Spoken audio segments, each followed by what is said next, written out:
ஓம் ஸ்ரீ மாத்ரே நமக. ஓம் ஸ்ரீ குருபியோ நமக.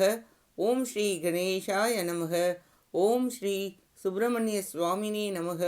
ஓம் நம சிவாய சிவாய நமக.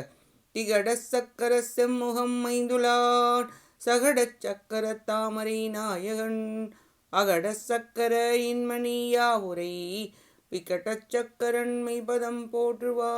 அருவமும் உருவும் ஆகி அனாதியாய் பலவாய் ஒன்றாய் பிரம்மமாய் நின்ற ஜோதி பிழம்பு அதுவோர் மீனியாக கருணைக்கோர் முகங்கள் ஆறும் கரங்கள் 12 கொண்டே ஒரு திருமுருகன் வந்தாங்கு உதித்தனன் உலகம் உய்ய.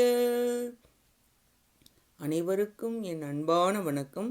கச்சியப்பர் அருளிய கந்த புராணத்தில் இன்று வரவு கேள்விப் படலம்.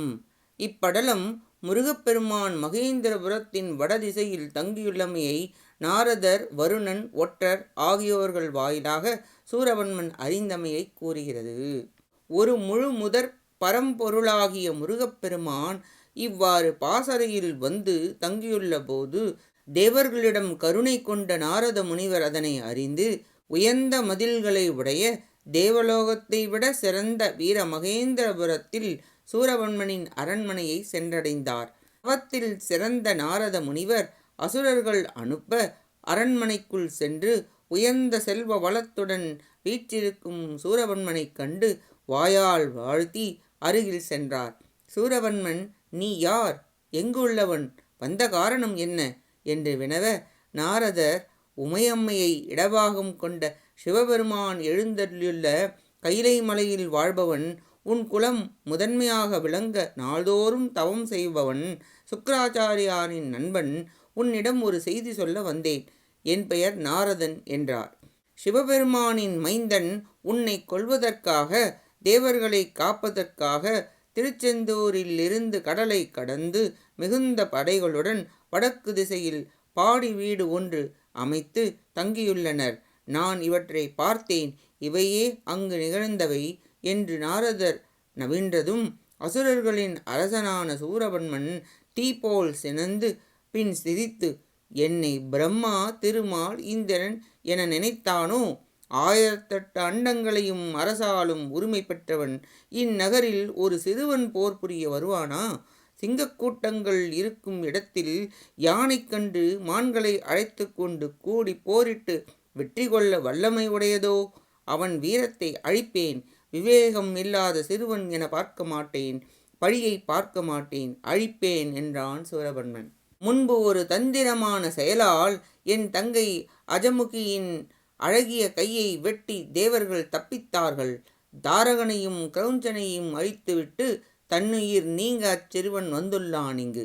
பிரம்மா, திருமால், இந்திரன் என் பெயரை கேட்ட அளவிலேயே அஞ்சி ஓடி மறைந்து கொள்வர். அந்நிலையில் சிறுவனா என்னுடன் போர் புரிய வருவான்? என் மகன் பானுகோபனையும் 4 வகை படைகளையும் அனுப்பி போர் செய்து அனைவரையும் அழித்து வெற்றி கொள்வதை காண்பாயாக என்றான். நாரதர் உடனே, இது நல்லது நல்லது எனக் கூறி, காலம் தாழ்த்தாதே, இன்று இப்பொழுதே போர் புரிய படைகளை அனுப்புவாயாக. வெற்றி உமக்கே உண்டாவதற்காக தவம் செய்ய செல்கிறேன் என்று கூறி நகைப்புடன் வான்வழி சென்றார் நாரதர். சூரபன்மன் அருகில் இருந்த கோரன், உத்கோரன் என்னும் 2 ஒற்றர்களை பார்த்து, கடல் தலைவனான வருணனை பிடித்து கொண்டு இங்கு விரைந்து வருவீராக என்றான். கட்டளையிட்டதும் விரைந்து சென்று வருணனை பிடித்து வந்தனர். சூரபன்மன் முன்பு கொண்டு வந்து நிறுத்தினர். கடலரசனே, இது உண்மையா? பிரம்மா, திருமால், சிவபெருமான் மைந்தன் முருகன், இந்திரன், பூதப்படையினர் அனைவரும் எனக்கு எதிராக போர் புரிய வந்துள்ளனரா என்று கேட்டான். வருணதேவன், திருமால், பிரம்மா, முருகப்பெருமான், தேவர்கள் வான்வழியாக வந்தருளினர். பூதப்படையினர் என் வழி வந்தனர். அவர்களை தடுக்கும் ஆற்றல் எனக்கில்லை. அவர்களின் வேகமான நடையால் இடையராது கலக்கம் அடைந்தேன். தேவனாகிய நான் என்ன செய்வது? வலிமையானவர்களை எதிர்க்கும் வலிமை எனக்குண்டோ? அகத்திய முனிவர் போல் என்னை உட்கொள்வர். இடியை பாம்பு விளக்கும் வலிமை உண்டோ? ஆண் சிங்கத்தை யானை எதிர்த்து வெற்றி கொள்ளுமோ? ஊழை அறிவினால் தடுக்க இயலுமோ? இவ்வாறு கூறி நடுங்கி நின்றான் வருணன். ஒற்றர்களில் சிலர் விரைந்து வந்து சூரபன்மனை வணங்கி திருமால், பிரம்மா, இந்திரன் முதலான தேவர்கள், 1,9 வீரர்கள், 2,000 வெள்ளம் பூதப்படையினர் நெருங்கி இருக்க, பரம்பொருளான மேலான சிவபெருமானின் மைந்தன் ஆறுமுகன் நம்முடைய நகரத்தின் வடக்கு திசையில் வந்துள்ளான்.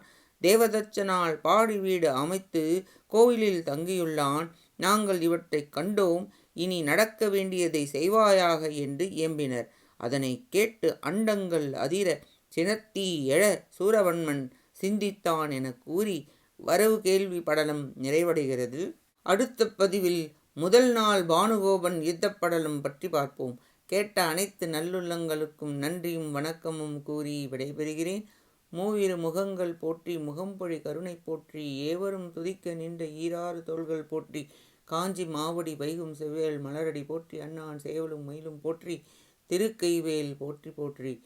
ஆறிரு தடந்தோல் வாழ்க, ஆறுமுகம் வாழ்க, வெப்பை கூறுசை தனிவேல் வாழ்க, குக்குடம் வாழ்க, செவ்வேள் ஏறிய மஞ்சை வாழ்க, யானைத்தன் நனங்கு வாழ்க, மாறிலா வள்ளி வாழ்க, வாழ்க சீரடியாரெல்லாம்.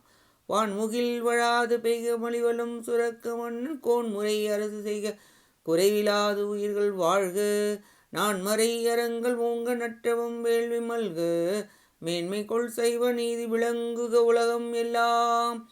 வெற்றிவேல் முருகனுக்கு அரோஹரா.